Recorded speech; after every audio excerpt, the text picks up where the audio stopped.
Yes. Get in there. Get in there. Get in there.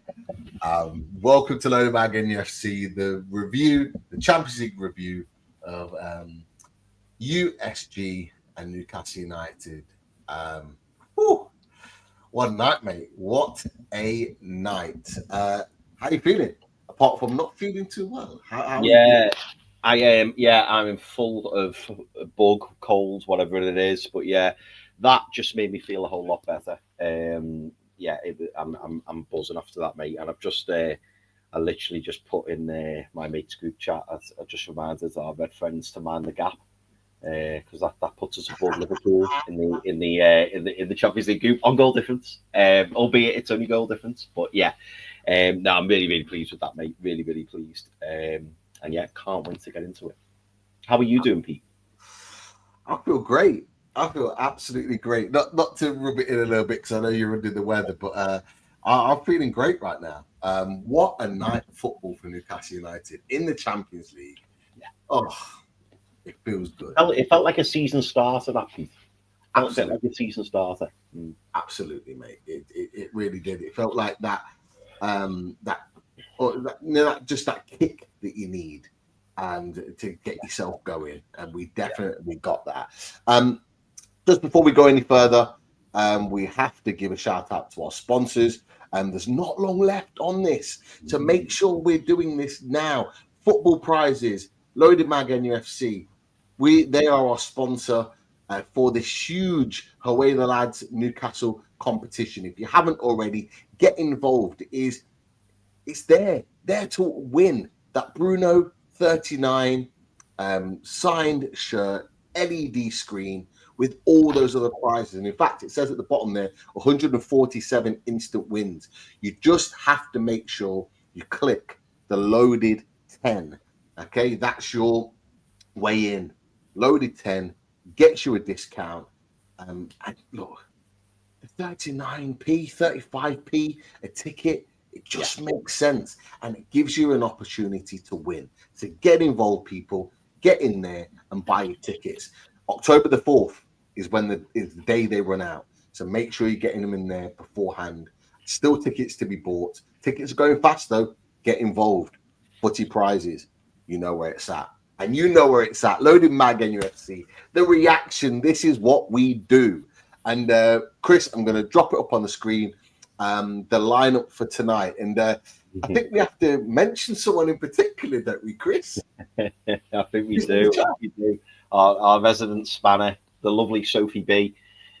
Sophie said to us on the last show, if Eddie Howe starts Dan Burn at left back, he needs to go. I know it's probably tongue in cheek from Sophie, but I want to hear from Sophie now. I'm gonna keep a lookout for the chat to see what Sophie says in response to that. But yeah. I must say when I did see that, that was the only disappointment for me, because it just felt. I've seen the rest of the lineup. You know, we had Nick Woltemade up front, we had Gordon on the left, we had the Langer on the right, the three lads in the midfield, as you know, J7, Bruno, Tonali. We had Kevin Trippier at right back, which you know is what we were crying out for. And then we had Malik Chow and Sven Botman at centre-back, who are, at the moment, our best centre-backs. And I think going forward, they will be. And then we had Dan Burn at left-back and obviously Nick Pope in goal. That was the only disappointment for me, Pete, because going forward, I hope this isn't, done consistently, because I think long-term, this is not the answer. I mean, I can see where Eddie's coming from. He wants Dan Burn in the 11. He's not going to play in the centre-back position. And then, obviously, we saw when he made substitutions, we went to 5 at the back, and Dan Burn moved to the left centre back, which is fine. Lewis Hall came on as the left wing back. That's great, but going forward, I don't want to see. And we'll get into it, Pete. But the start of that second half, mate, I was I wouldn't say screaming, because I'm not screaming at the moment, but I was saying to the television, just take him off, because USG looked really dangerous at the start of that second half, and Dan Burn got taken on a number of times, and Sven Botman was having to come across, then Malik Chow was coming across, then Kevin Trippier was coming. We looked totally unbalanced, so you could see that they were purposely attacking our left-hand side, their right-hand side, and it was a problem. But other than that, mate, I was pleased with the lineup. Yeah, absolutely. I was, I did kind of gasp. Oh, he's gone for it again, Dan Burn. But yeah, I saw it.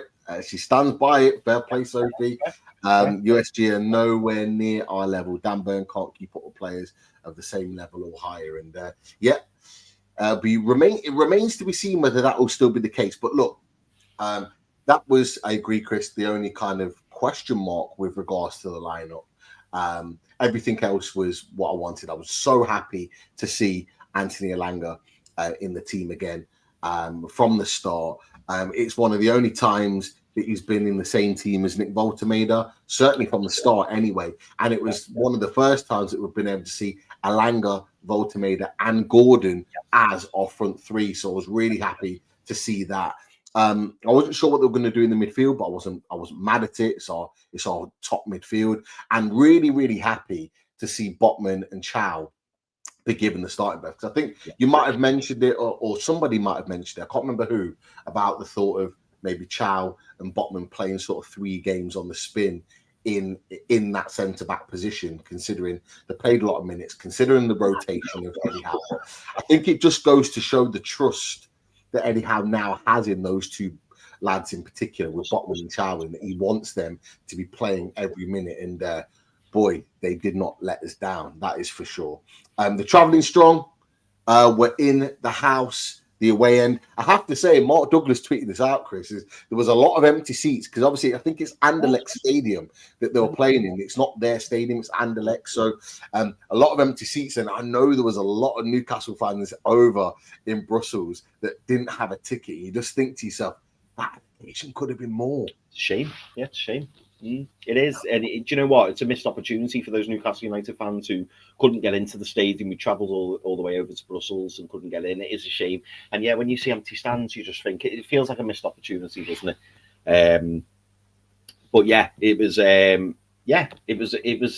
was still a brilliant night, and they kept panning over, didn't they, to the away fans, and they were in full voice, and supporting the tune as we do.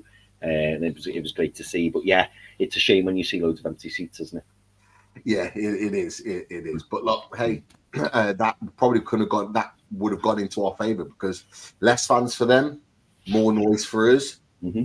We sound like the home team, and I've got to be honest. Throughout the game, I could only really hear the Newcastle fans singing and chanting and properly backing the boys, as we already and always expect Newcastle United fans away to do. But look, I'm not going to do as much as a run through of the game, but look, up until the first goal, what did you make of Newcastle United? Sort of in their performance, like, were you inspired by what you saw? Was it an improvement from Arsenal to you? Like, what did you make of the early parts of the game, and how Newcastle kind of grew into that first half?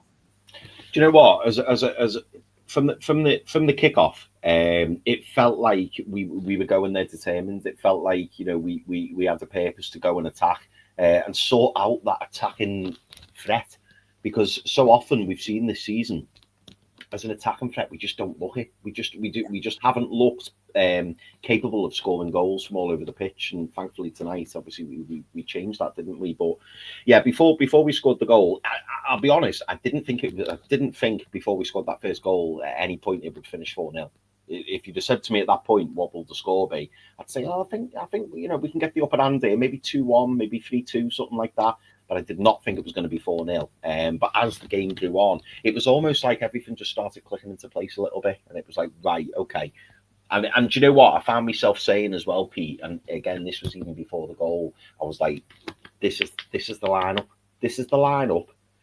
Bar Dan Burn, which I've got a little bit of... But do you know what? I'm also going to... I know we keep touching on this, but I'm also going to say, I think that... I think as Lewis Hall gets more and more game time, and as he slowly integrates himself back into full time playing week in, week out, I hope that Lewis Hall will come in and be the full time left back, because I think going forwards, having Lewis Hall on the left, Kieran Trippier on the right, while Tino Livramento's out, and Malik Chow and Sven Botman in the centre, I don't think you can go far wrong. And by all means, if you want to go 5 at the back, bring Dan Burn on, bring him on every game.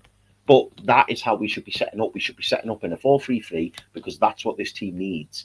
And having Anthony Elanga, and again, I want Anthony Elanga starting every single game. I don't want, to go and play Forest at the weekend and see Jacob Murphy starting. And that's no offence to Jacob Murphy, but we need a consistent starting 11. We need to have a run of games, 4, 5, 6 games, whatever it is, and consistently start the same team. And if you want to make your subs, you want to bring the players on, you want to rest people, you want to give them minutes, that's fine. But start with the same team. Let's get a bit of momentum going. Let's get a bit of link play going, so these players are used to playing with each other. There's no point at the weekend starting with Harvey Barnes on the left and Jacob Murphy on the right, because Nick Woltemade is going to be a bit like, well, I keep playing with different players. Do you know what I mean? We need to see this now for the next 4 or 5 months. Continuity. That's exactly what we need right now. And you've just touched on it with regards to the team. For me, and I'm in agreement with you, 4-3-3 is Newcastle United's way. It's Eddie Howe's way. That's the way we play our best. And you can see the stark difference between and a very kind of defensive setup to a 4-3-3 being able to attack and dominate teams. Yeah. This team are unbeaten in 10. Yes, they're in the Belgian League, but they're a good side. Top of the Belgian League. Tom asked the question on there, how are they top of the Belgian? Well, they're a good side. We made them look that way. This is not about, they're in the Belgian League, they're not very good. They're a good side. We've made them look bad. And that's on us. That's on our performance tonight. That's how we've turned up tonight.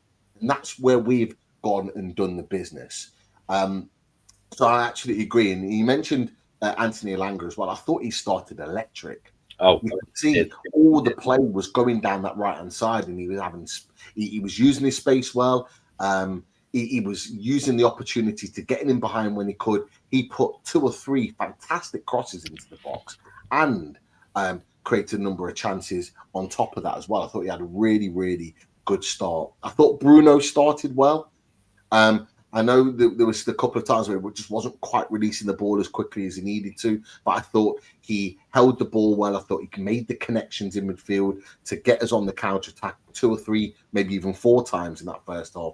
And I thought he started well, because I did not rate his performance against Arsenal. Anyone that saw the reaction show to the Arsenal game would know I didn't rate it, but I certainly rated what I saw from Bruno Guimaraes tonight. And going back to Elanga, making those links and getting those balls into the box, it takes us to that first goal.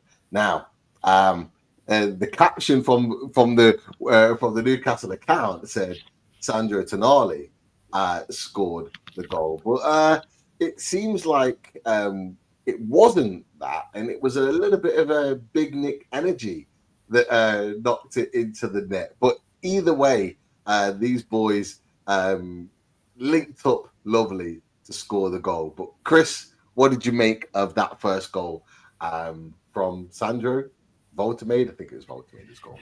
Yeah, it was. It was funny actually, because as soon as Sandro struck it, so he didn't. You'll notice when you watched it back, he didn't put as much power into it as he could. It was basically like a well hit, placed shot. Yeah. But even when he hit it, you could tell the ball had changed direction, and when the camera, panned in onto Nick Woltemade, he was like, man. and you thought, yeah, it looked like it might have been his. And then I didn't realise how good his flick was. And I was talking to our Callum about it and saying to him, like, the direction the ball was going and the direction the goalie was going, it probably wouldn't have gone in. Because the goalie had gone down in the direction that Tonali had shot in. So I think the goalie would probably have saved it. So yeah, Big Nick, another goal. So I was more than happy to give him the goal, and I bet Sandro Tonali was as well, because it's so important that he keeps his confidence high and keeps getting the goals. So yeah, I was more than happy for Nick Woltemade to claim that one. But yeah, made up of it, mate. Absolutely made up of it. And do you know what? The pressure that we put USG under, I think we deserve to go one up as well. Absolutely. The pressure we were putting them under, it just needed to be rewarded with a goal. And it was lovely play. Ball out wide into the box from Elanga, got cleared out to Sandro Tonali, who we talked about it on the reaction show. We need to get him on the edge of the box, taking shots more often. He's got a powerful shot on him, and he does get that shot away.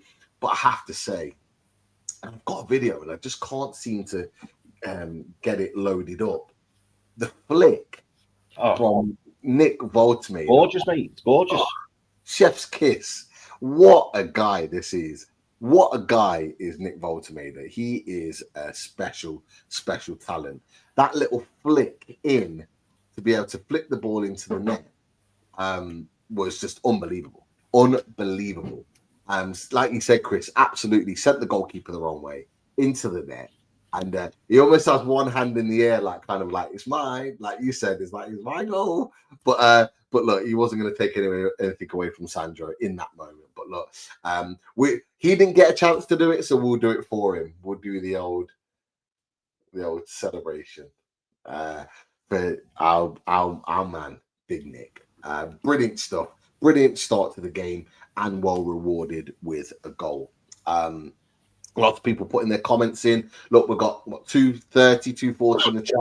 Make sure you're hitting those likes, people. Get those likes up nice and quickly. And thank you for joining us so quickly after the game's kicked off. Great to see you. And you know what? We haven't had many chances to do this season where we're celebrating not just the win, but a fantastic win. So come on, get in there. Get your tunes in there. Get your 4-0s in there. Get your W's in the chat. Get your W's in the chat to signal their first win in the Champions League.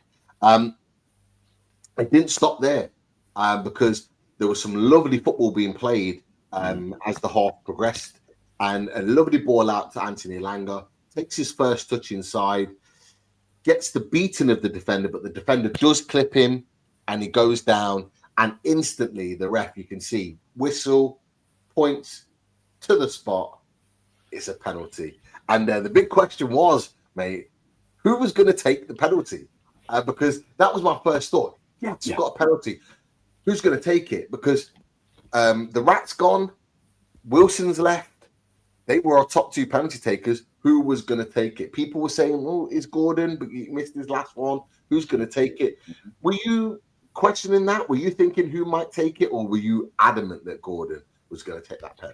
So do you know what, Pete? I was exactly the same as you. So going back to the penalty itself, I thought it was a really weird penalty decision because he clearly took Elanga out, and it was almost, I don't know whether it was the camera angle or it was the commentator or whatever, because it was almost like he never said, "Oh, it's a penalty," but it zoomed in on the referee, and the referee was just like, "Pen." Like he had one look at it, whistle, pen, and then the commentator was like, "I think he's given a penalty," and it was like, well, yeah, because the players just completely wiped Anthony Elanga out. Like the only question mark for me was whether it was in the box or not. And then when we saw the replay, it was clearly in the box. So it was like, yeah, it's a pen all day.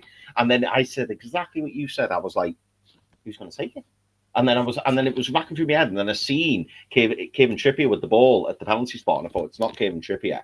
He'll be holding it for someone. And then it dawned on me, and I saw Gordon walk, and I was like, it's Gordon. It's Gordon all day. And I think, do you know what? I mean, I'm not having to go away with Anthony Gordon whatsoever, and he's a confident lad and he wants to take the penalties. But like, I wouldn't mind seeing Sandro take a penalty, you know, because we know he can strike a ball. Yeah. And he's a cool customer, isn't he? So whether or not Sandro's ever an option for penalties, I don't know. Maybe we'll find out in a penalty shootout. But I'm very surprised Sandro isn't on the penalties, given the options, because we've seen Anthony Gordon. He's not. I wouldn't say he's the most prolific penalty taker. And we were only discussing in the last show, weren't we, that he's not a natural goal scorer. And normally for your penalties, you want somebody who, can strike a ball first and foremost, but somebody who's also cool and calm under pressure and knows where the back of the net is. But Anthony Gordon stepped up. But weirdly, I wasn't thinking, oh, is he going to make? I was like, he's got this. He's absolutely got this. And to be fair, Pete, looking back on it, I'm glad that Anthony Gordon took it, because as soon as he scored, and you've seen the confidence, he was in front of the away end, and I thought he needed that.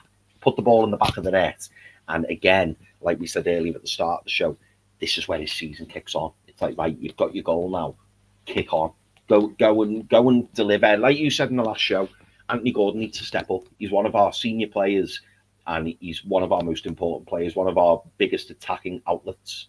And, you know, we can't be relying on Nick Woltemade, and we can't be relying, you know, on the midfield as such to be constantly providing the goals and assists. That's where Anthony Gordon comes in. That's where Anthony Elanga comes in. That's why I've paid big bucks for him. We need those boys to stand up. And Anthony Elanga tonight, you know, I feel like that was his best performance in a black and white shirt. I thought he was absolutely brilliant. And then Anthony Gordon's got himself on the score sheet as well. So, yeah, a good penalty. Sent the keeper the wrong way. Yeah, he certainly did for the first one anyway. Sent the keeper the wrong way. 2-0. I'm feeling good. Oh, absolutely. Yeah, I've got to be honest. I was looking at Nick Woltemade to potentially take him. I wasn't sure. We've seen him take them. Yes, someone had mentioned that he had taken penalties. I haven't personally seen him take them. So I wasn't sure, but I was thinking like just naturally a striker to take a penalty just kind of makes sense. But when Gordon stepped up, you know, he did miss the last one, but it was a bad penalty. He admitted it was. You were always confident that he was going to put that one away, and it was a lovely taken penalty right into the corner. Got no chance for the goalkeeper.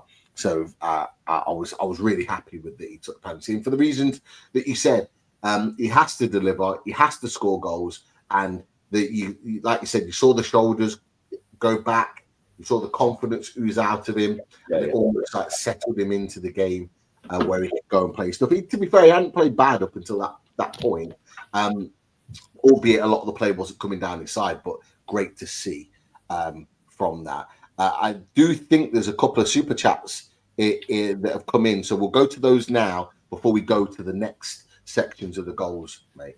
Sounds good, mate. Sounds good. But first of all, big shout out to Daniel Smith. Thank you very much, Daniel, for the super chat. Much appreciated, mate. Jet, love that. Love having an opening comment. Daniel Smith, gents, love the show. Thank you so much, mate. Really appreciate that. You've got me through a lot of nights of shifts over the years. Brilliant win tonight. Going with me dad to my first game on Sunday. Good man, good man. He's a lifelong Toon fan with signed squad 95-96. Yeah, very good. Away the lads. Daniel, really, really nice feedback, mate. Thank you so much. Make sure you enjoy yourself on Sunday, mate, and hopefully we get 3 points and another win under our belts. But no, I hope you have a great time, mate, on Sunday. And yeah, let's hope we beat Forest because we need to. But thank you very much. Sunday, greatest day of the year. It's the greatest day. Oh, so it is. So it is. The greatest day of the year. So we need 3 points. We need Daniel to be smiling, walking out St. James's Park. The greatest day of the year. Don't forget that. Come on. Someone's birthday, isn't it? Someone's birthday. Mate, all the stars are aligning. It's got to be a win. Got to be a win. And you know, the Forest at home. It's good memories, isn't it? Because I remember me and you were there, weren't we, for Forest at home, and we won 2-0. That was the Fabian Schär bullet, wasn't it? Yeah. Distance. Yeah. Remember it well. Great day. Remember it well. And then we have another super chat, and it's from Nobby Clark. Thank you very much, Nobby. Much appreciated, fella. Only one more game without this. So remember, that's a great point. It's a great point. Wow. That's a great point for that. Yeah. Lovely. Take that all day long. And you know what? I'm going to say it now. It might not happen, and it might sound like crazy, but just Eddie's words before it was before the Arsenal game. He mentioned that Ramsey was back on grass, and he mentioned that they're targeting after the international break. But he also said at the end, and he didn't need to say this, but he also said, if he comes back any sooner, it's before the schedule. And I was just like, he didn't need to say that. So I'm like, is he going to be potentially a surprise for Sunday? Could he be back on the grass and be ready to go by Sunday, maybe in the squad? I don't know. I don't know. But like, it just made me think. I was like, could he be one of those surprise ones that are in the squad? He drops little hints in his press conference. Yeah. And when you look back and review it, it's something happens and you go, he hinted at that in the press conference. It just didn't make sense. Like, this was before the Arsenal game. I was like, he didn't need to say that. And I was like, what is he saying that for? And there's like obviously a clear week before that. That's like, there's a good week now before that game. That if he's on grass and I don't know. Maybe I'm wrong. Maybe they might just look after him. In the squad.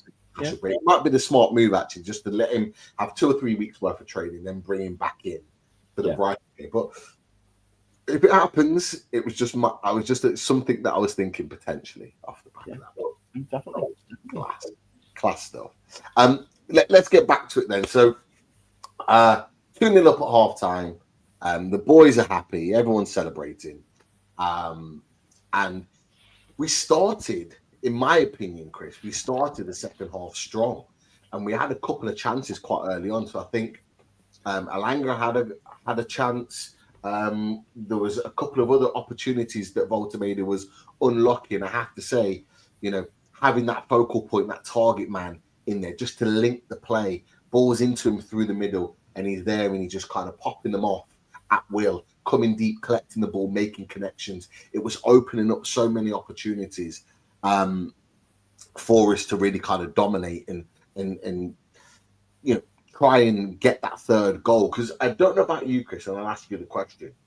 At that point, 2-0, just in the second half, like, did you feel like we were safe at 2-0, or were you like, we need a third just to kind of kill the game? Because they were creating a couple of chances, particularly in the second half. After our quick start, after 5 minutes, they kicked in and had a couple of chances themselves. Were you kind of worried about that potentially coming back in the game? They normally say 2-0 is a bit of a knife-edge scoreline. What do you think? No, you're absolutely right, Pete, because I remember, I'm sure it was on 51, 52. So that 5 minutes you've just said is about right, because 51, 52, I noticed that they cranked it up a gear. It was, and you're right, 2-0 is a bit of a knife edge, because the dynamic changes. If the team who's 2-0 down scores, all of a sudden it's like, we're only 1 goal behind, let's keep pushing. Now you often see the other team score and it's 3-1, and then you've got the 2-goal gap. But if you make it 3, it's almost like, we're done here, we're done. So I was hoping that we were going to get the third goal. For me, it's never done at 2-0, especially not as a Newcastle United fan. It's never done at 2-0. We know we're always capable of shooting ourselves in the foot. So I was a little bit worried, and I think I said it at the very start of the show. It was at that point, 51, 52 minutes, something like that, and I was saying to the screen, just take Burn off, because it was almost like they thought, right, let's target Dan Burn. And I don't want this to come across in the wrong way. I love Dan Burn. I think Dan Burn's absolutely brilliant, and I think his story since he joined Newcastle, £13 million. He's been unbelievable. But Dan Burn is not a left back, and Dan Burn should not be playing left back. And for me, and for you as well, Pete, I know you've said it too. Eddie Howe's got a decision to make, and you cannot call it sentimental, call it just trying to shoehorn somebody in. You can't keep playing a player in a position where he's a frailty, and then obviously it then has an impact. It has an impact on Sven Botman. It has an impact on Malik Chow, because they're having to move across. It causes a little bit of confusion, and then no doubt Joe Linton's thinking, I have to make sure I get back, and it just unbalances the team. And whenever you see Lewis Hall there, natural left footer, but someone who's comfortable at getting up and down and can play in that left back position very, very well, as we well know, he needs to play there long term. He really, really does. And I just hope that Eddie Howe sticks with that, and we don't see Dan Burn long term at left back, because I just don't think it's the answer. Yeah, no, I agree. I just feel like Eddie Howe, I just feel like Dan Burn's his guy. Like Dan Burn. Oh yeah, and I get it. And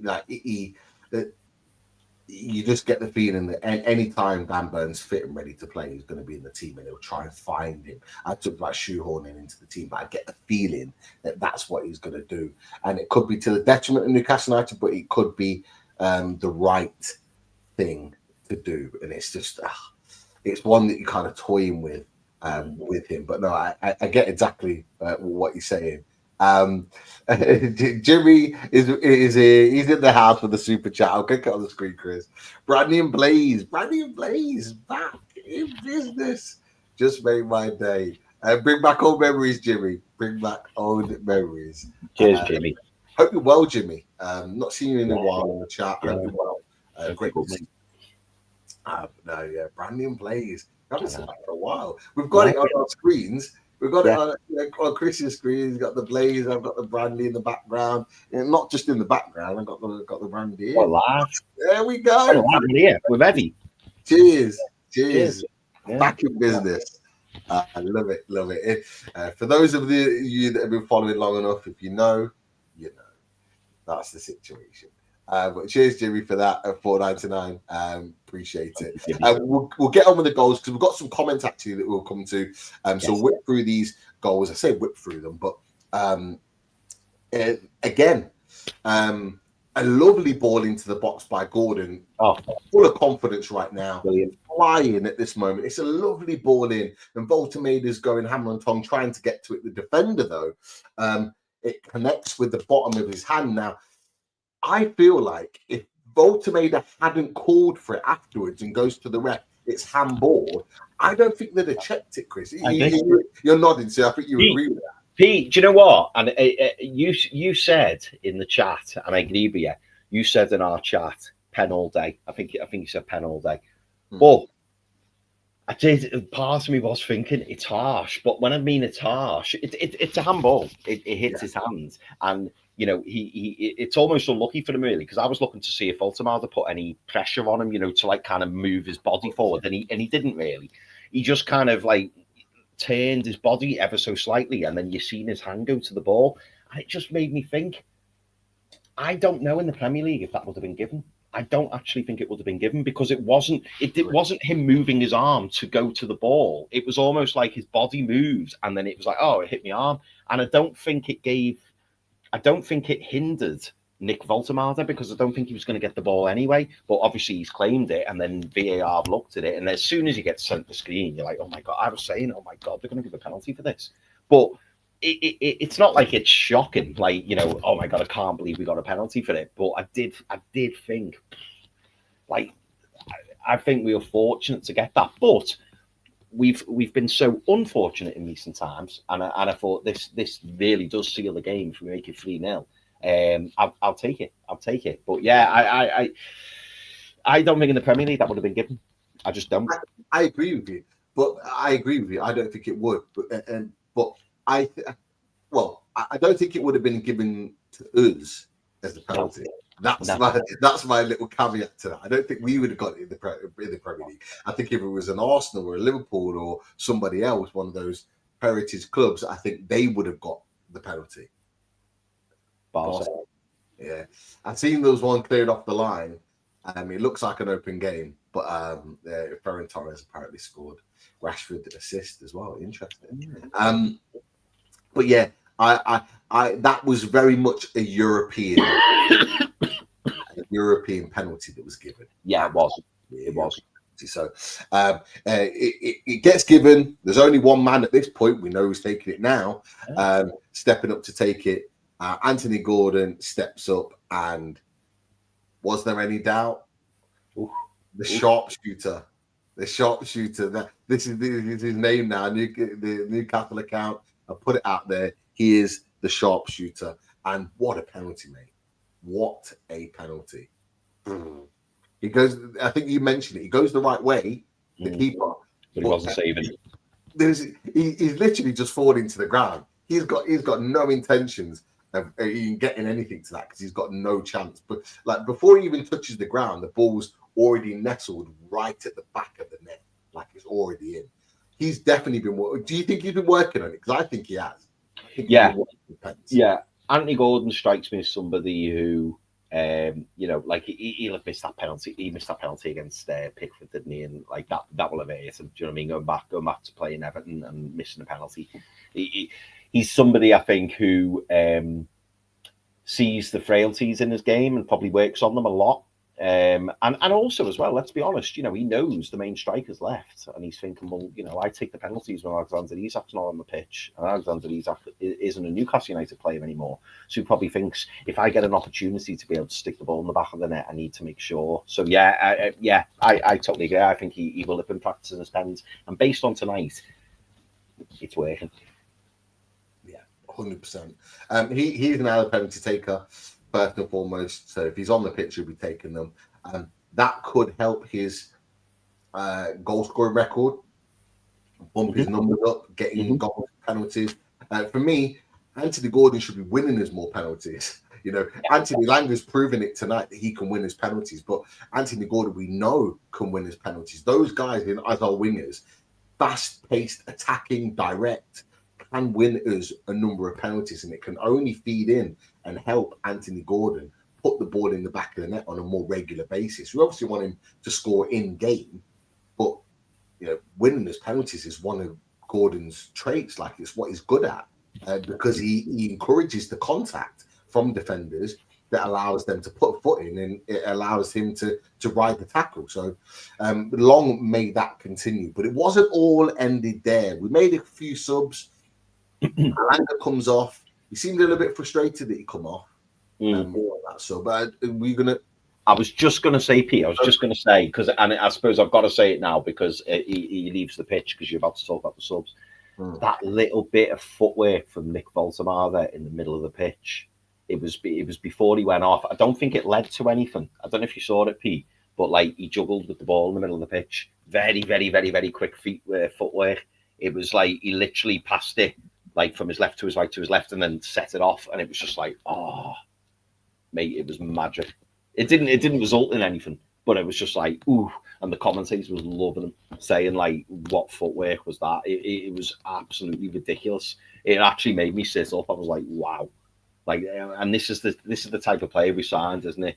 He doesn't get called Volta Messi for no reason. But like, that footwork, mate, was unbelievable. And I say it didn't result in anything at that point, but yeah, that got me excited. I've got to say, I know you're about to say you get subbed off, so that's why I wanted to mention. No, but that's the difference. That's the difference that we're adding to the game. I think everyone now realizes, watching him in the last few games, everyone now understands, because I think the first couple of times we saw him, I think a lot of Newcastle fans are going, what is it giving to the team? Or we need things in and behind. We need to play in and behind. We need to do this. And that's because it's muscle memory.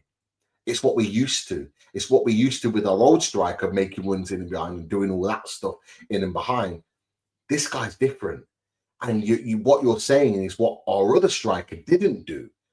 And what our other two strikers, I'll say, didn't do. The two that left the club in the summer can't do what he does. And he allows our attacks to be maintained. When you know that ball comes into him, and you mentioned his touch that didn't quite go anywhere, but he also did something similar in the first half. Not similar to that, but the ball goes up, it gets looked over the top, and he duels with the centre-back, and the ball bounces, and he just takes the first touch, and he just kills it dead, brings it inside, and plays the ball inside to the midfielder. It's simple stuff, Pete, but it's impressive. It's very, very impressive. It is, because it sustains attacks up the pitch. So whereas, unfortunately, other strikers, it will bounce off them and right back the other team on the attack again. He holds possession, but he holds it 60 yards further up the pitch, so he can then bring everyone up and start to build an attack. And we started to do that. We started to do that, particularly in the first half. In the second half, before he got subbed, we were continuing to do that time and time again. And he just links the play and makes it look easy. He's such a good player. He's such an underrated player. Thank you, Bayern, for not putting the money in. Thank you, Bayern, so much. Wait, why does he keep coming out and saying, I can't believe they paid that much money for him? Oh, he's not worth that much money. And every week it's just goal, goal, goal. And we're like, we're fine. We're fine if we are. You don't want to pay it. If you don't want to pay the money, you're not getting the player. Let them cry. Let them keep crying. Let Bayern keep crying. We're happy. We got our man. He chose us. He didn't choose them. They couldn't afford him. We could. And now we're reaping the rewards. So they've got a great striker in Harry Kane anyway. Let them crack on. But we've got a very good striker, hopefully to be great striker in Nick Woltemade. And what I love even more is that that's who they wanted. They wanted him, and we've got him. This is what Newcastle United need to do more of, just taking those players and bringing them to Newcastle United that other teams want. So yeah, I'm glad you gave him a shout out, but he did go off. Willisuda comes on, and Alanga comes off for Barnes. I thought Alanga might stay on the pitch, but Barnes comes on. He looked a little bit frustrated, Anthony Alanga did, when he come off, but I think it's because it's been a bit stop-start for him.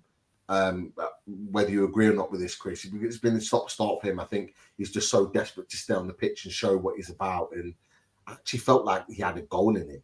and I think he did too. Yeah, he probably thought that.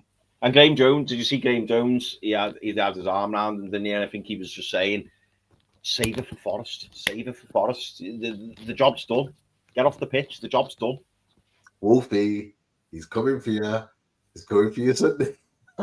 that would be nice. That'd be a nice touch for him to get that goal.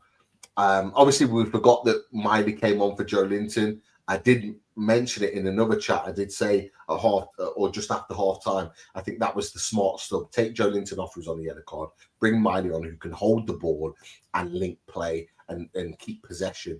And he did just that. So the subs were made, and then we get to our next goal, our final goal. It was a superb goal.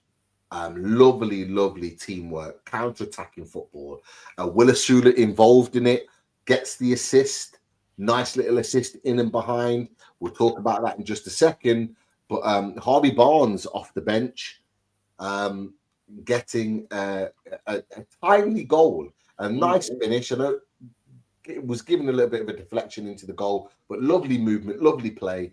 What do you think, Chris? You buzzing with that one? Oh no, absolutely, and it was great to see Harvey Barnes score because I thought that'll do his confidence a world ago. But I tell you what, Pete, and that's why I was pulling the face when you were saying it. Will Sula did very well for that goal, very well. Showed a lot of strength. Had a player close to him, held him off, and released the ball at just the right time. Because all he had to do was basically, receive the ball, hold the player off. The other defender who was near Harvey Barnes was like, do I help me mate out or do I go with Barnes? So he's been in no man's land, and then Asula releases the ball, and then Barnes has got a free passage through. I thought it was really clever play from Will Asula. And, as we discussed in the summer window, Pete, if I'm almost... I'm gonna say it, but I can almost see why other clubs were starting to look at him. Because if he keeps putting in performances or cameos like this and impacting games and showing that he's got something about him, you can see why clubs are possibly interested in him. We know Villa are interested in him. We know Frankfurt, have put the money on the table. Is it clicking? I don't know. I don't want to get ahead of myself. Because we did. We had a bit of a dust down, didn't we, from Will Asula, and we were questioning whether or not he was going to be capable to kind of be the guy at Newcastle United. But he's doing himself no harm, and what is pleasing to see is that he's getting plenty of minutes. What I was worried about was us not accepting the deal in the summer and him staying in and amongst the squad and just not seeing him. But he's coming against Bradford. He's done very well. And then he's come on tonight in the Champions League and got himself a little assist and not done himself any harm whatsoever. And, fair play to him. And as I say, I'm pleased Harvey Barnes has scored. So you're coming off the back of this game 4-0 and you're going, right, Anthony Elanga's had a good game. The midfield three have had a much improved game from Arsenal. Anthony Gordon's got 2 goals. Nick Voldemada's kept his, scoring run going. Harvey Barnes has got a goal. Sven Botman and Marek Chow, yet another clean sheet, as well as obviously Nick Pope. Kieran Trippier's slotted back in perfectly. Dan Burns still in there, still doing a job. And then we've reverted to that 5 at the back, and we've still looked solid. Even towards the end of the game, I didn't think, oh, they're going to get one, and because now I'm starting to get towards the end of games when it's clean sheet, and I'm thinking, keep hold of this. It's going to breed confidence. And as someone put in the chat there, Louis Miley getting some minutes as well. It's all positive tonight. It's all positive. I looked at Will Asula's performance. Obviously, it was against Bradford. I thought he did well. He scored a couple of goals, did well. Didn't really get much of an opportunity at the weekend, but then you look at what he's done tonight, coming off the bench, impacting the game, getting an assist in the Champions League. Mark Ross is absolutely right. I'm just going to steal the chat for just a second, Chris. No, it's not that comment actually. It's another one further up. It's this one. His price tag's definitely going up. He's definitely going up right now. Frankfurt must be absolutely kicking themselves that they didn't go pay the money, because they, as Craig Hogan, they changed the goalpost. They went from 28 million to a loan with an option to buy. They must be kicking themselves now because they must be looking at him and thinking he's a player we could have absolutely worked with. 28 million looks like absolutely. And I asked the question in the Mags Down South chat, and I said it after he got that assist for Harvey Barnes. I said, was this kind of a moment for Newcastle United where actually, when you look back at it, is it something that was almost fate? Was it something that was supposed to happen? That it was meant to stay at Newcastle United? We were kind of like, take the money, like reinvest. And up until maybe even last week, we were still like that. But actually, seeing these changes in performance, we can now see the vision and the development. Some people, like Darrow's in the chat, Darrow's been a big advocate of Rasula, even when people were saying he wasn't playing great. Like, are we now looking at this and going, actually, was this the right decision to keep hold of him? Like, what's your thoughts now? And could he? I know Visa's going to come back after the international break. Could this be where he actually kicks on now? Is this a case where we've got to get behind him and continue to see him grow and get more minutes? Like, where do you see this with Will Asula now? Because it was a really good sort of sub cameo appearance. Yeah, quite possibly, mate, because, it feels like it's starting to click for him. And I think Eddie Howe said in a recent interview, didn't he, that Will Asula did a lot of work over the summer, a lot of personal work, like one-on-one training, if you like, learning the system, learning how we play. And you can already see this season when he's come in, he's looking much improved. Again, the jury is still out. Can he lead the line for Newcastle regularly week in, week out? We don't know.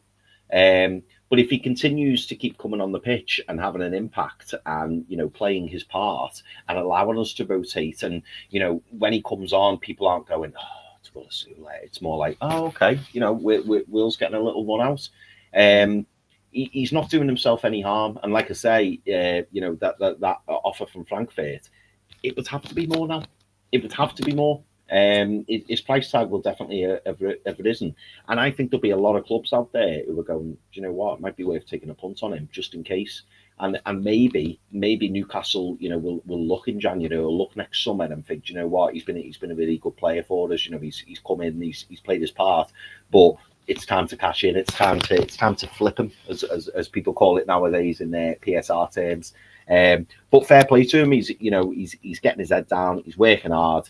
And, one thing you could never fault from Will Asula is his work rate and his effort. You can see that he's trying his very best. He's not somebody who just lasers around the pitch or doesn't go, doesn't press. He will do that. He just needs to channel what he's doing and make sure that, the runs that he's putting in or, the ground that he's covering, it's a bit more thought out rather than just running around, just trying to help the team. But if it was more calculated, that's when you'll start to see the difference. And I feel up to now, I'm very, very hesitant to go all in, but I feel like we're seeing a better Will Asula. Yeah, he's learning. He's learning the game, and you can see he's learning the game because he's making improvements. His runs are better. His hold-up play is better. He's linking the play. It's not what Woltemade level, but what he is, he's a threat in and behind. So he's the alternative to Woltemade because he'll make those runs in the behind. He'll press high and he'll run and chase the ball in high places that Woltemade won't do. So he is a good alternative that gives you that option. But the reason more so than anything is that it's similar to what we've said, is that we can see an improvement. We can see things that we go, and he weren't doing that last year. He's doing that now. And you go, oh, that's new. Like, he wasn't doing that before, and he's just a little bit more intelligent in his play. And, he's been a little bit smarter. He's playing for the team. Just little things that are happening. You're going, I can see there's improvement. When you need that click with a player that things are clicking. We had it with Lewis Hall. We had it with Tino Livramento. Maybe earlier. You see that we had it with Anthony Gordon. When he come back after the under-21s and he had that great season a couple of years ago. But I think it's a case of we're now seeing the vision of what they invested in, And so therefore, now we can see the vision. I think Newcastle fans, me and you, we both said it tonight, that we're a bit like, okay, there's something to work with there. Yeah. Let's see how it progresses. So look, I'm more than happy to be proven wrong, because I was a bit like, let's move him out, let's get him out the door, let's get that money in. But a lot of money. If we can see the vision and he continues to improve, I'm all for it. And let's not forget, you know, I don't want to go into Congo again, but Visa goes African Cup of Nations mid-December. So, you know, it won't be as much of a loss potentially if he continues to make that development through those games. I mean, look, I'll be honest, I hope Congo lose all of their games and Weezer comes back very, very quickly. But I don't think I'm the only Newcastle fan that feels that way. But whilst he's away, it means that Asuba can get onto it. And look, ultimately, it ended up in a fantastic win for Newcastle United. The first one in a long, long time that we managed to get the win. And look, it's given us our first 3 points in the Champions League season. And 4-0 was the final result. Chris, anything to say on that? Any questions, any comments, anything that we want to run through on the back of that fantastic win? I'm still buzzing. Yeah. I'm buzzing. Finally, we got that win in Champions League, a great win. Buzzing, man. Oh, okay. PSG have equalised. Okay. Yes. Barca 1, PSG 1. It's poised beautifully. Does it tell me who scored? Seni Mayulu. Seni Mayulu. Young lad, I think. Yeah. And obviously, because of the injuries they've got, because I think Kvaratskhelia is out as well. I'm just watching it happen now. No, I'm not watching it happen now. I'm slightly behind. Obviously, because I pressed pause on the live. I've got obviously, of course. But let me have a look, Pete. Let me read some comments. Now there's a few questions, but there's loads of comments. I'm going to read the comments out because loads of positive comments tonight. Sophie B says Gordon showed up and so did Alanga. Absolutely. We mentioned that earlier, Sophie. It was nice to see the two of them really effective on either side of the wing. I love this from Terpi Marciano. We are so fucking back. Absolutely, and it felt like that tonight, Terpi. It really, really did. Could be the catalyst. This win in the scoreline could absolutely be the catalyst. Like if you're Forest, you look at that tonight, you're thinking, bloody hell, I've got to St James's Park on Sunday. Like that could be the mindset. So absolutely, tough game. Yeah, absolutely. Claire G. Evening played the Champions League tune anthem loud.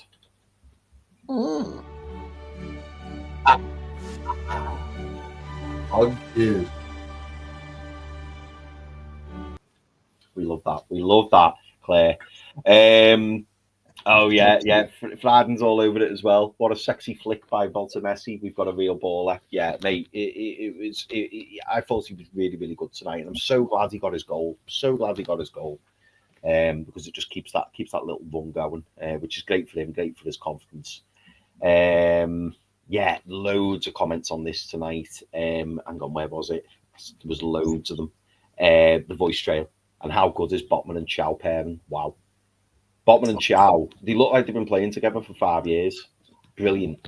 I'm so glad the voice troll is, and big up to the voice troll. I'm so glad that you've touched on that, because it's almost like I feel bad we've not even touched on these two boys, because it feels like in so many good performances and such a great win that we're not talked about those boys. Like, how good were they tonight? Jesus Christ, man. That's the future, surely.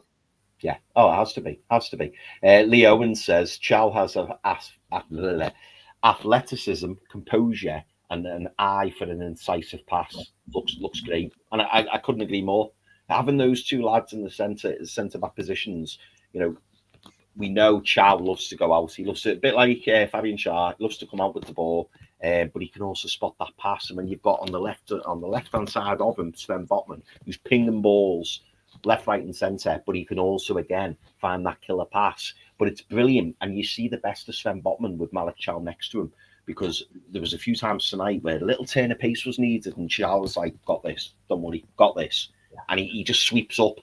I think it's a great partnership. I really, really do. And looking at those two boys, right?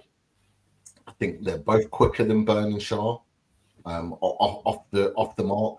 Chow's quicker than Botman, but Botman's not slow by any means in comparison to the other two.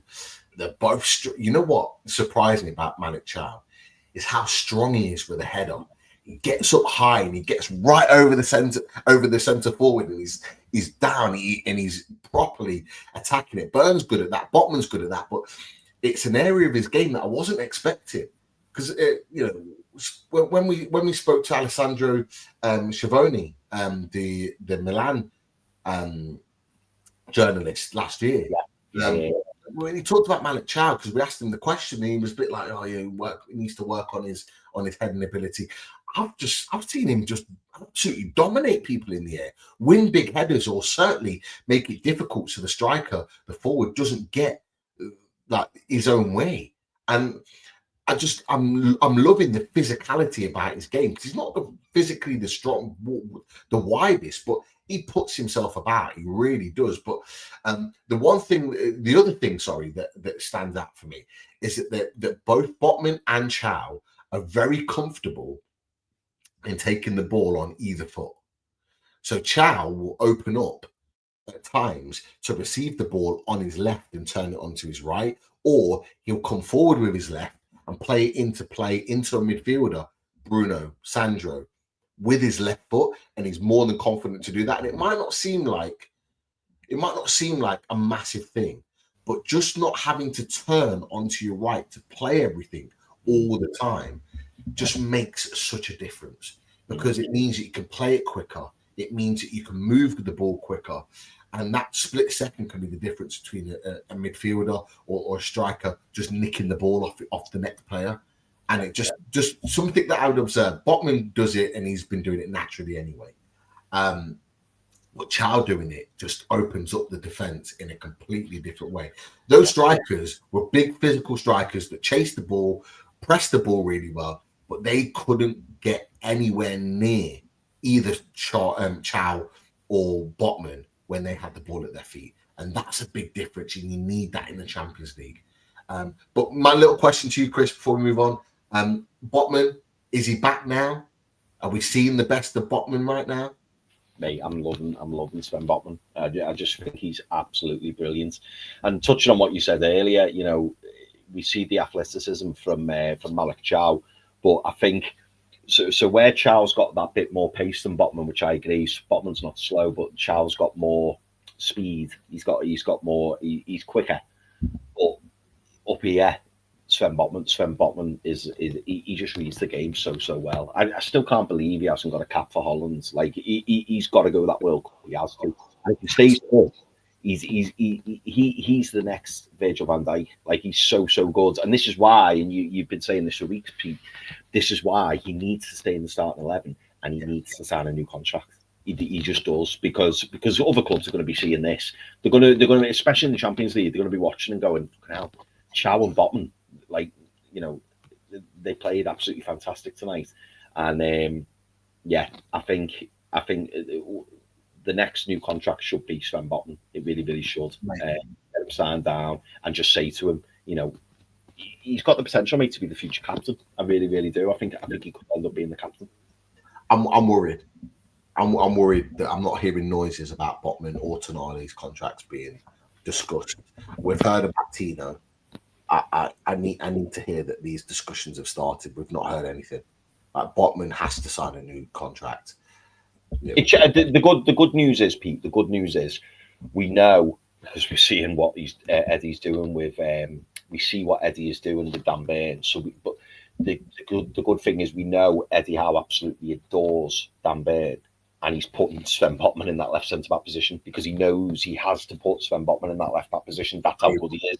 So it's good because clearly Eddie Howe's going hands are tied. Yeah, like he's got to play left centre back. He has to. The only way you can slot Dan Burn in at centre back is by playing 3 at the back or the 5 at the back. That's the only way he's going to do it. So that to me is a positive, because if he kept taking Botman out and putting Burn in, I'd be more concerned, because I'd be thinking, right, well, in my opinion, Sven Botman should be playing left centre back. But now he's in the team, I don't see him coming out of the team now, unless it's injury or suspension. Yeah, there was noises. I think it came from the Athletic that Botman wasn't happy that he was on the bench and he wants to play. He doesn't want to be on the bench, and quite rightly so. He's proven why he shouldn't be on the bench. So it's almost like Eddie Howe's going, well, like, we'll give you the games to show you that you're our guy, but we need to sign the contract. So if that's what's happening right now, then good. Give him all the minutes he wants. This is why I think he will just continue to play, because he want to play. You don't want to be sitting on the bench. He wants to play every week. He wants to prove his fitness, and he's proving his fitness and putting in superb performances.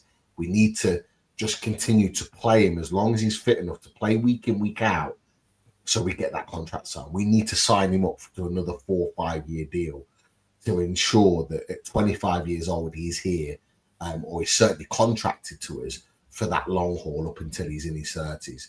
I just believe it's. I mean, there's a comment here. I'll just put it up on the screen. Sorry, Chris. He's put. Don't worry, Pete. That would all be sorted behind the scenes. Well, I hope so. I really do hope so. Sorry to take the comment away, Chris. No, mate. No, absolutely. I agree. I hope so. We pray. We pray that's the case. And the same with Tonali and Tino as well. Yes, it's important we get all 3 signed up. Very, very important, because really, you look at, especially the age of them. I think Tonali's 26, Botman's 25, I want to say. Tino's 23, is he?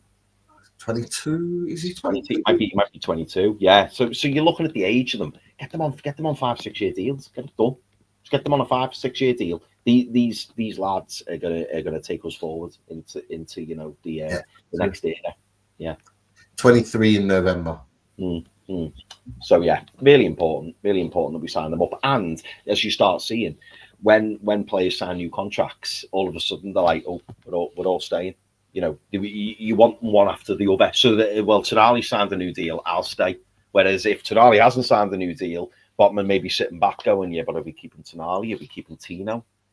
And then the questions start getting raised. But as soon as everyone starts getting new contracts, it's like, right, okay, we're all staying together. The unit's staying together, and we're going to bring in some more as well. That's what's important. 100%. Triple deal sign. All 3 of them together with the shirts, with the year one that they're staying till. That would hit so hard. Get it done. Right, I will whiz through these, mate. Yes. So, Mike Gent, great assist by Asula for Barnes' goal. Yeah, absolutely, mate. We spoke about it before. Really, really good. And Tennessee says, I feel that our dark horse this season might be Asula. You might be right. And I hope you are right, because if he keeps coming on and having an impact on games, it's only going to be, positive for him and positive for us as well. So hopefully that is the case. Let me see. 3 goals and assists now for Asula, is it? Yeah. 3 goals and assists. Yeah. To start the season for him. Absolutely. Definitely. American Geordie child looks amazing. He does look amazing. He looks absolutely amazing. Distracted Hodgson. That's a good name. I like that. Gordon showed good character today. Fair play to him. It did him the world of good. Yeah, totally. Stepping up and taking those penalties, and like I say, chest out for that first one, as if to say, I'm the man, I'm here, I've put the ball in the back of the net. That's what you need to see, isn't it? You made it 2-0, really, really important goal. So yeah, absolutely distracted Hodgson. Yeah, the voice troll again. He says, for me, that was the perfect night. Alanga and Gordon thrived. Visser is due back soon, and then we push on. Absolutely. This is where we kick on now. You all of a sudden you're looking at the Champions League group, and obviously we had that disappointing loss to Barcelona, didn't we? And then you look and you think we've gone to USG away, which was not easy. It really was not easy. And to go and win there 4-0 emphatically, you're going, it's not bad at all.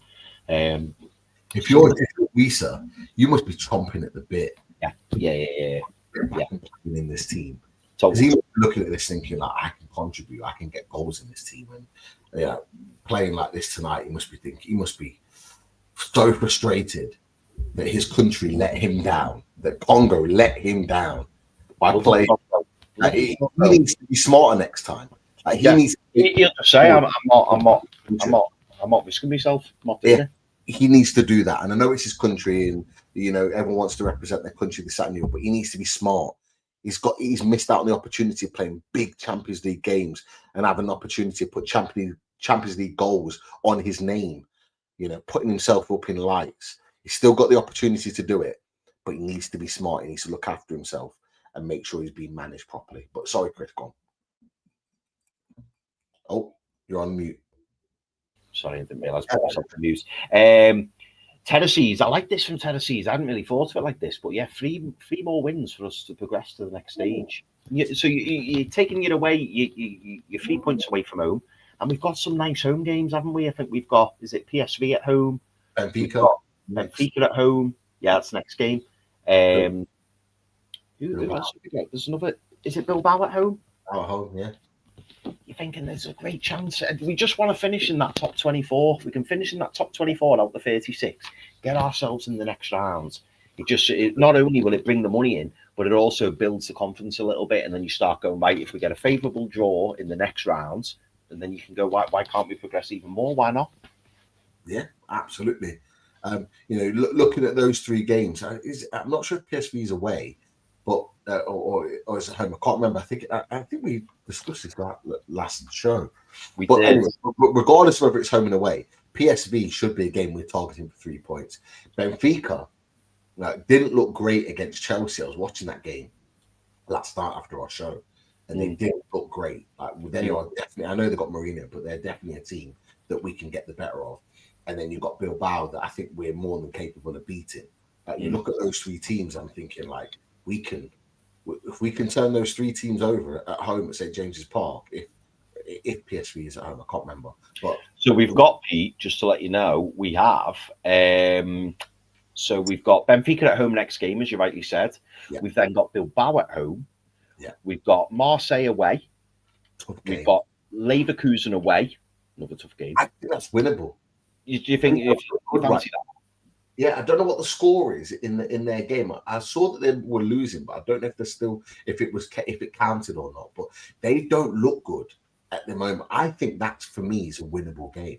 Yeah, this ain't the Xavi that it was a year or two ago. This is a different Leverkusen. I think they're beatable. So I'll put that in there as a potential as well. Sorry, mate. Carry on. Yeah, Leverkusen are 0-0 at the moment with PSV at home. So they should be winning that. They should be winning that. Well, PSV were winning, but I think it got disallowed. I think someone might have put it in the chat actually that it got disallowed, which is why I thought that. But I think Leverkusen's a winnable game away from home. Yeah. And look, we've got history. We've won there before. We have. That's true. And then we've got PSV at home, and we've got Paris Saint-Germain away.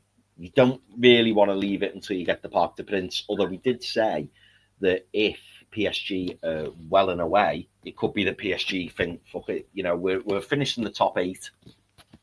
We're just going to play. We're just going to play. Our second string, which I'll be happy with. Yeah, Kvaratskhelia, Ousmane Dembele, Ballon d'Or. Desiree Doué. Don't need them. They don't need to play. Give them the night off, man. Give them the night off. Play the kids. Yeah. Play the kids. Why is it the Champions League? Why not? Why not? Why not? As long as they don't get any fraudulent penalties like last time, we'll be okay.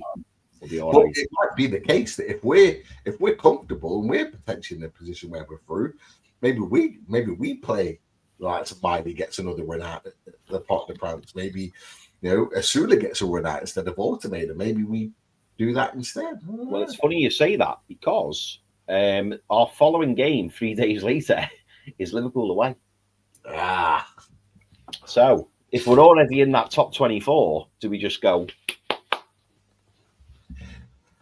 Well, we need to consider that because Project Snap Isaac should be under consideration at that point. Yeah, absolutely. And we've given Liverpool a good game at Anfield in the last few years. So why not go there with the optimism of trying to trying to pick up some points. This was an interesting one off Craig Lee and UFC. He says, I'm not convinced we keep Ramsey. Why didn't we just buy him instead of a loan? But I think we did buy him, didn't we? Yeah, we did. He meant Ramsdale. He put it. I didn't start it. I apologize. Sorry. He put it down. He was like, I mean Ramsdale. Sorry. So it's not Ramsdale. Yeah. Well, I think the only reason that we haven't bought Ramsdale, I would be surprised if we didn't buy him, to be honest. I think the only reason we didn't buy him is because we basically pushed his fee 12 months down the line, because we've only paid 4 million up front as a loan fee. And I think there's an option to buy him for 20 million. Now, if he does okay, which I'm assuming he will, whenever when he plays for us, he's looked all right. He looked all right against Bradford, didn't he?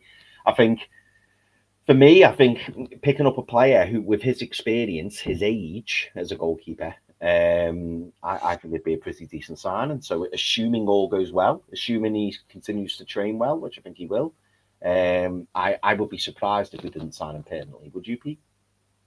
I would be surprised if we did sign him permanently. I would be surprised if he's not literally begging to join Newcastle United. He looks like I know he's not playing. He looks like he's really enjoying it, playing for Newcastle United right now and being at Newcastle United. I think he would absolutely be happy to sign for Newcastle United. And for me, the situation with Pope is interesting because his contract's out in the summer. There's no talk. We talked about Tino, Sandro, and Botman. There's no talk at the moment in time about Pope signing the contract. He may well sign an extension, but at this moment in time, there isn't that conversation. And Ramsdale will see himself as a potential successor for Nick Pope. And if you look at the situation, if you look at the teams in the Premier League,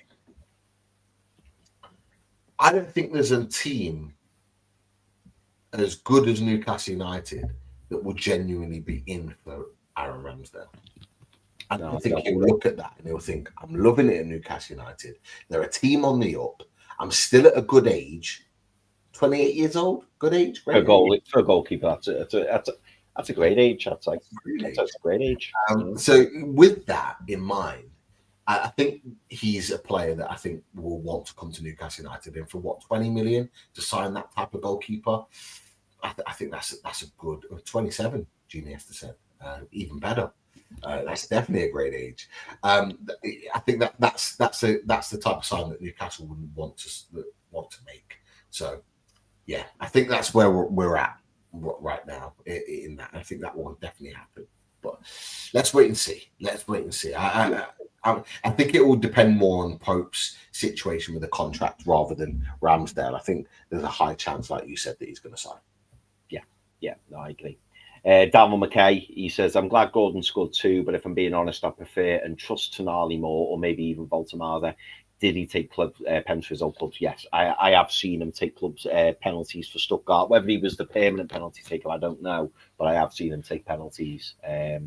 So yeah, that could be an option going forward. But if those 2 penalties build Anthony Gordon's confidence, I'm all for it. And he took them well tonight. He did. So all good.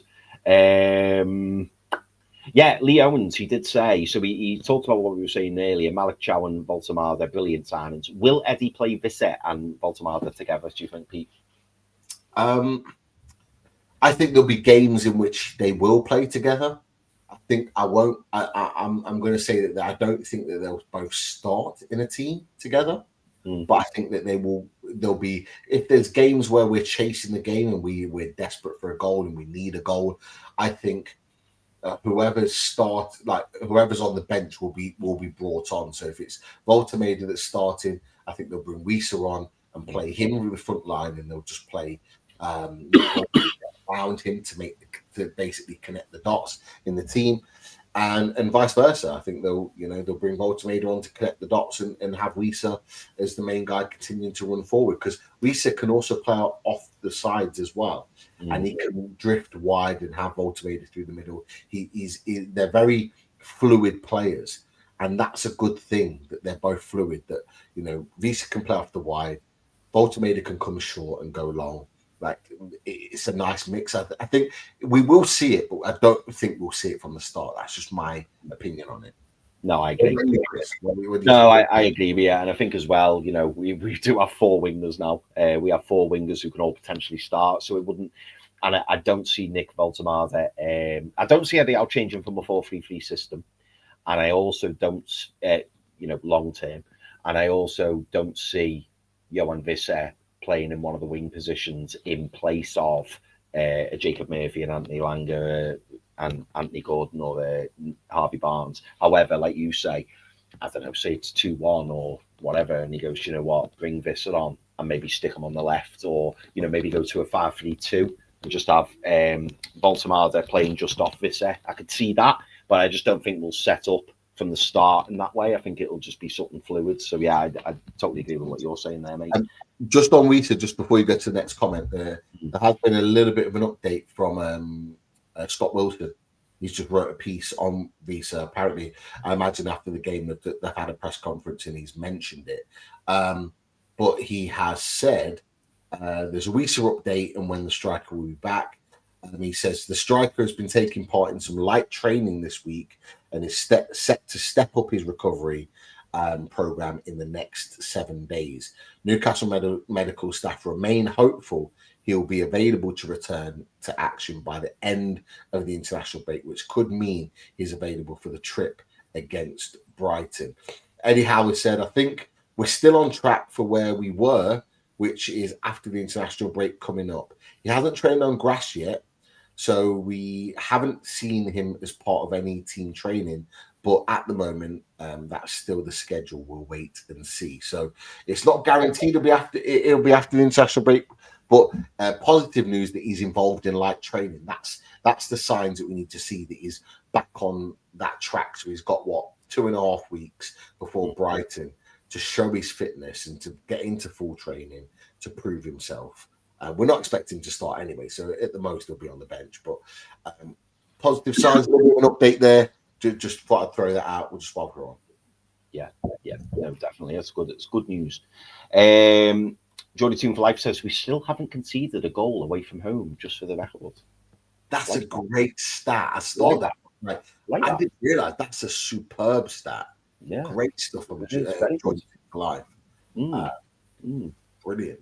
Yeah, I didn't know that myself actually, but yeah, when you actually look at it, you think, yeah, we've done all right. We've not done bad.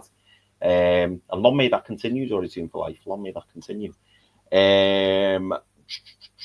Yeah, Friday. I'm just going to pop this up. This was when we were talking about starting the same team. Friday says he disagrees. We can't start the same team. We have to rotate, but we can start the same spine. Yeah, I take your point, Friday. I think for me, long term, we cannot start the same. We can't start the same team over the next 20 games, for example. We just can't do that.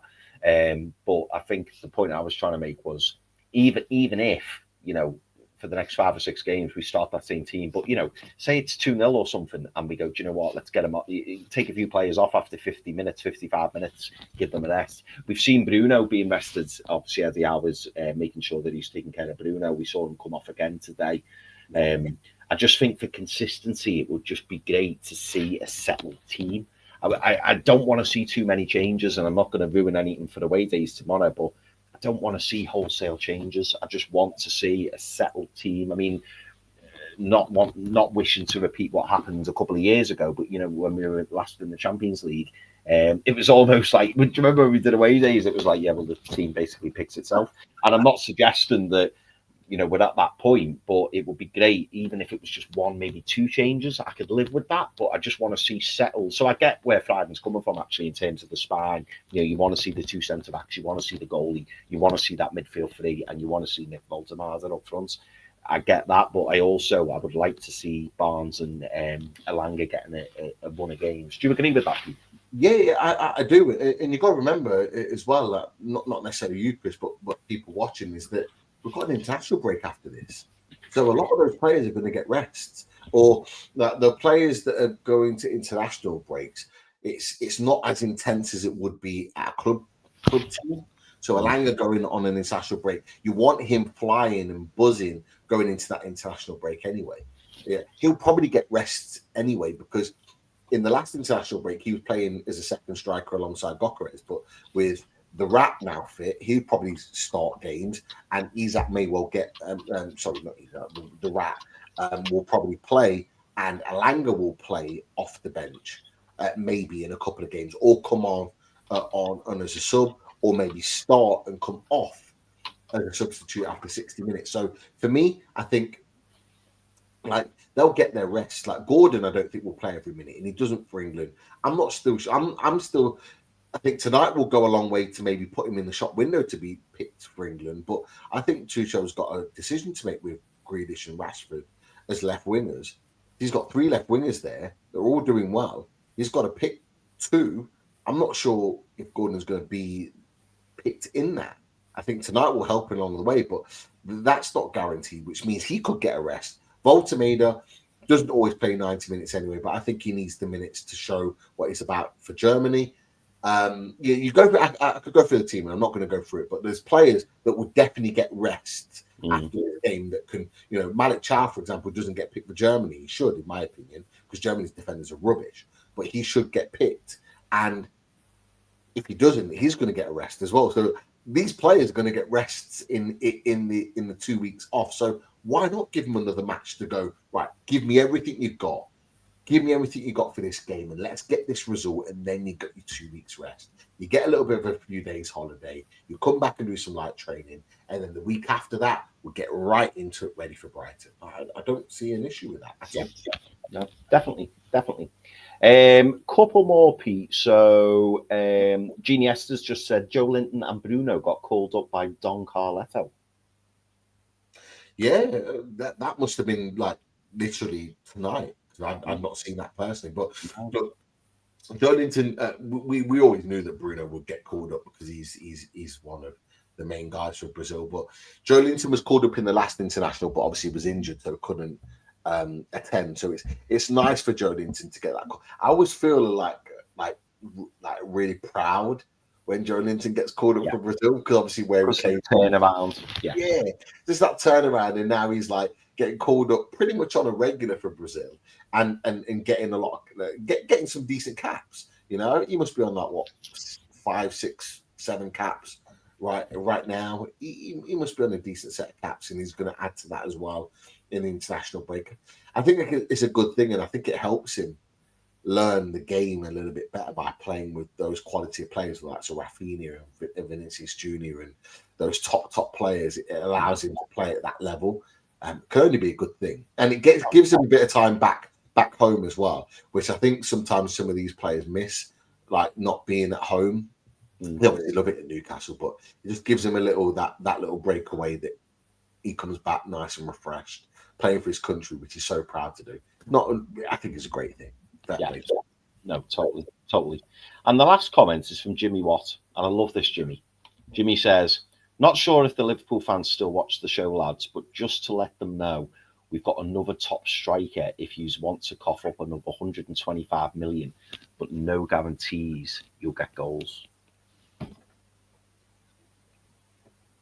Well, I like that. I do like that. But look, this one isn't for sale. And just for the fact that they cause so much annoyance to us, it's not 125, it's 180. We're going higher this time, 180 million. He ain't going anywhere. But I like that, Jimmy. I love that. And you know what I love more? I love when rats have absolute stinkers. I love it when rats have stinkers, and it makes me happy. I could almost put my shades on now. I'm not going to. I could almost put my shades on now. Do you know what, Pete? Do you know what? Just to add in as well, I noticed something the other night, and I don't know whether you noticed it if you were watching it. I assume you were, but maybe you weren't. And I mentioned it to my bedmates, and they didn't like it. I don't know whether you noticed yesterday when Liverpool were playing Galatasaray, they brought on a certain rat, and Hugo Ekitike got pushed to the left wing, and then within about 2 minutes, Hugo Ekitike pulled up with an injury, and I was like, it felt to me like maybe he didn't appreciate being pushed out to the left wing. That's certainly what it felt like to me, and he's just like, yeah, I'm done here. So he stretched for the ball, and then was like, yeah, I'm done. Game's done. I need to come off. Yeah. It was like, And I saw the kind of like the response to that because you're absolutely right, and I agree. Because I did say I saw when the rap was coming on, and he almost signals to Ekitike. He almost pushes him out wide, and I'm thinking, we know Ekitike's character, and we know his personality. You're right, Chris. He ain't gonna like that. He ain't gonna like being told that you're no longer where you should be. We're pushing you out there to just because the main man's coming on. Yeah. I said it on the Mags chat a while back. I don't think Ekitike's spending long at Newcastle United. I just At Liverpool. And I'm not saying I'm not against Newcastle United, which is what I was going to say. I'm not against Newcastle United asking the question again with a player like Ekitike. Not necessarily next summer, maybe in a year or two's time, but yeah, he's out with a hamstring injury. So yeah, and a great question from Claire. Who's scoring the goal as well? Who knows? Who knows? Because Salah's having stinkers at the moment. The Rats having even bigger stinkers right now. Hey, I'm happy. That is a disgrace. That it was bad enough. It was bad enough in like 75 minutes against Palace. He had like 15 or 17 touches or something like that. Mate, the times I've watched him, and I have watched him obviously because Liverpool. I like to watch Liverpool games because I like to wind my mates up if things aren't going so well, and obviously I've got a little bit of a vested interest, a little bit because I want to see how a certain someone gets on. But from what I've seen, I'm just very unimpressed. I'm just not, and people say, "Oh, he's not fit," and blah blah blah. I was out at the weekend, and I was gutted actually because my blue mate was in the toilet, and he said to me, "If you were in the toilet, then you would have loved that." And he said, apparently some Reds were, having a discussion while they were in the loo, and one of them went, "Oh, if someone offers us 100 mil now, I'd just take it." So he's not going down very well. He's really not going down very well, and I think that he's gone from Newcastle United, where he was worshipped, where everything went through him, where he was the main man, to now being at Liverpool, where he's got Florian Wirtz, he's got Hugo Ekitike, he's got Mo Salah, he's got Federico Chiesa. There's all these players, and he's not the main guy. Whilst he's the main striker, he's not the main guy, and if it's not panning out for him or it's not working out for him, there's nowhere to hide. There's nowhere to hide. And people will expect when people pay 125, 130 million for you, people expect returns, and he doesn't look like he's going to do that. And in addition to what you've just said, because I agree with everything you've just said, in addition to that, he is not working hard enough for that team. He's not. In a Newcastle United team where he's expected to run, I think this feeds into part of the reason why. Love that. Yeah. Love that. Absolutely. But in Newcastle United's team, he's expected to run. That's a non-negotiable. You've got to run for your team. You've got to make runs in and behind. You've got to be pressing the ball high. You've got to work your socks off every single game. I think it's part of the reason why he wanted out. I think he didn't want to do it. He didn't want to do it anymore. He'd done it for 3 years. He didn't want to do it anymore. In this Liverpool team, you look at what he's doing, and he's just standing around. He's walking around the pitch. There's no get up and go about him. There's no emphasis. There's no want to make additional runs and press the ball high and do all the rest of it. He don't want it. He does not want it right now, and it might change. And we might be having a different conversation in a few weeks' time. Look, Isak will score goals for Newcastle United, for Liverpool, like he scored for Newcastle United. But it won't be, in my opinion, of the same quantity that he'd scored for Newcastle United. Because for the reasons you said, he's not the main guy. They will need Salah to leave in order for Isak to become the main guy at Liverpool. Look, I'm here for it. I'm here for him pulling out stinkers week in, week out. I'm on hate watches every week. I'm there for it. I'm hate watching the Rat, and I'm going to be pulling every little thing that he does wrong all the time. Hate watch all the way. I'm there for it because he's an absolute disgrace. Do you know what? Do you know what? Reminded me, Pete? And my red mates were saying to me, "Oh, why do you hate him so much?" And he only did this so he could get his move. And I went, "Do you know what?" And it was because when we were talking, it showed like an advert or a flashback from previous Liverpool games. And I saw Gini Van Alden, and I went, "There you go." I said, "There's a prime example." I said, I remember being gutted that we lost Gini Van Alden. I was absolutely gutted. But Gini Van Alden didn't disgrace himself. Gini Van Alden left because we got relegated and he didn't want to stick around, which was a shame, obviously. But at the same time, he did it in the right way. He came out and he did a statement and said, "I love my time at Newcastle. I wish them all the best." But obviously when Liverpool come in, I want to make the move and all that. And I remember seeing him in a Liverpool shirt and still saying to me, "Mate, he's a cracking player, really, really good player. You'll really like him, really good player." And there was no bitterness. But it's all the way that Isak did it. It's all what he did and how he did it. And you just think, no, you don't. I don't want you to have any good fortune going forward whatsoever. And just to touch on your last point there, Pete, in terms of like the laziness and maybe not being as bothered to work as hard. And who knows? We don't know what goes on in the tactics behind the closed doors at Liverpool as well. You wonder whether the coaching that he's getting from Arne Slot is the same as Eddie Howe. I would doubt it probably is, and whether or not that's having an impact. But when you're on 400 grand a week, are you as bothered? Do you care as much? It's a great point. He's not getting a higher wage anywhere else. He's reached the top. That's it. The only way is down for him now. He's laughing. He must think it's his birthday every day. Going to work, training for Liverpool, knowing that regardless of whether he plays bad or not, he's walking out with 400 grand a week. You know what I mean? Like, it's mad. In his mind, he's made it. Regardless of how successful his time is at Liverpool, he's made it. He's got a trophy in the bank already. They'll probably win another trophy again here or there. Whether he's integral to it or not is another question.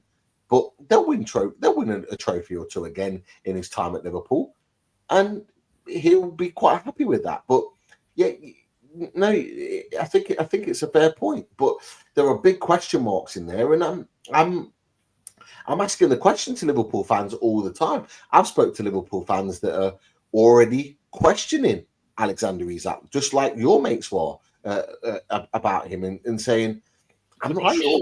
Yeah, the price, and I'm not sure he's the right fit for Liverpool. I'm not sure he fits the system. And a lot of Newcastle fans said it, and a lot of Liverpool fans thought we were being salty at the time. But you take Alexander Isak's penalty goals away, not as impressive as you think. Same as Visser. Yeah, absolutely. And you look at that and you think, if he's not the main man in the team, and Visser was the main man in the team, Isak was the main man in the Newcastle team, and he scored 19 non-penalty goals. Are we looking at this situation, you're thinking, he's not the main man at Liverpool.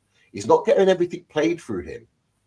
He's got to have to work harder and do more running and open up more spaces to score, because really Salah's the main guy. You look at that, you're thinking, is he going to score anywhere near that? I could be wrong, but is he? And will he be afforded at the time as well? Because if it's not working out for him, or he's not playing well, or he's not pulling his weight, it's just like, yeah, you're off. Bring Ekatike on, or it's like, oh yeah, go on, we'll shift you out left and we'll put someone else through the middle. Yeah. They're going to be more cutthroat with him. It's not just going to be, oh, he's got to start. At Newcastle, he's the guy. He is the guy. At Liverpool, he's not the guy. My last point on Isak is that I'm just waiting. I'm waiting.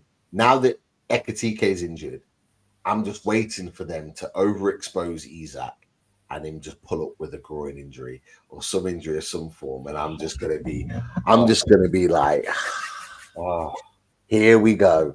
Because he's a guy, and I said this to Errol on Monday on the 12th man. I said, he's a guy that after 70 minutes or 60, 65 minutes, he's done in games for Newcastle.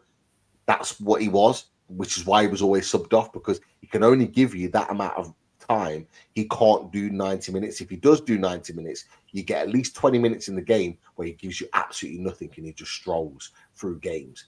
Like, he's not a guy that can give you high work, high intensity for a long period of time in matches. And if they've not got Ekitike and they've not got an alternative to come off the bench, they're going to struggle. And that's what I'm looking forward to, because he's going to have to play longer. He's going to have to play 90 minutes. And if that groin tweaks, the shades are on. And they're going to feel so good. Can't wait. Can we build? Very last question from Friday. Isak's move doesn't work out. Would you take him back for 50 mil next summer? For 50 mil? 50 mil. 50 mil? Imagine. What are you doing? What are you doing? What do you think? My heart's saying no, and my head's like, absolutely. just to see the Liverpool fans cry. Oh, mate, if he comes back to if he ever came back to Newcastle and started scoring again, the Liverpool fans would absolutely cry a river. But for me, he's burnt his bridges. I don't want him back. And you're never getting him for 50 mil. You're just not. Yeah. You'd have to pay over 100, and then if the answer was 100, I'd say no. Exactly, and that's the thing. For me, he's burnt his bridges. Like me and Chris, like we're still sticking to our guns of where we were in the summer. Is that he burnt his bridges? Yeah, we wanted him to go, but we almost wanted him to stay just so we could boot the hell out of him when he returned to play matches. But the fact that he's gone. And this wasn't a kind of like an act or anything like that. We genuinely wanted him to go, like many other Newcastle United fans. He had burnt his bridges. He was an absolute disgrace for Newcastle United, and he needed to leave the club. And now he's left. What we're now having to do is pick up the pieces. And tonight, to finish on my point, tonight was an example of Newcastle United moving on from Alexander Isak, because we've got a new style, a new way of playing. We've got a new main man up front who scored again today, and now we're playing a different style of football that's winning matches 4-0 in the Champions League. And we've still got no visitors to come. There you go. That's what it's all about right now. That's it. No more Friday. No more. Not from you. Just is in Isak. Absolutely, people. It's been a great chat tonight. We've done way longer than we anticipated, and I know Chris is not well, so we need to keep that in mind. I want to give a shout out to Daz as well, because Daz was absolutely right in the Arsenal reaction. That obviously Wi-Fi being down over in Ireland, that he might not be able to make shows. So big shout out to Daz. I know we got to catch a little bit of the game. I hope you're well, fella. I hope you're enjoying this as much as we are. 4-0 win, massive result. And hopefully Dad can maybe potentially join us tomorrow, if not the reaction on Sunday. But look, people, keep your eyes peeled for all things Loaded Mag NUFC. We're going to be back with more content all the way through in the build-up to the Forest game. Tomorrow, we're back 6 o'clock. Make sure you're there. Get your notification bell on. Wolfie is on, and we're going to get into it with Wolfie about Ange, about the game on Sunday. We're going to get his potential lineup. We're going to get into that tomorrow. But make sure, if you haven't already, away the lads, Newcastle United competition, football prizes, Loaded Mags sponsor for this fantastic prize. 147 instant wins. Get involved. Loaded 10 is the code. Use it. Use the code. It's going to be linked into the show. It'll be linked into the description as well. Make sure you use it, because it makes a massive difference to you and to Loaded Mag NUFC, because it shows how many fans are buying tickets. 39p a ticket, 35p. 35 discounts. Yeah. There you go. Get involved. Get as many tickets as you want. I'm going to be buying more. Chris is going to be buying more. Daz will as well. And will everybody else. Get yourself in with a chance of winning those fantastic prizes. But lads and lasses, 4-0 win away in the Champions League. We don't see that very often. Get in there. Love it. And should we play out? What should we play out with, Chris? I think we need to play out with Champions League again. Got to enjoy it. Feels good, people. Let's keep the good times rolling.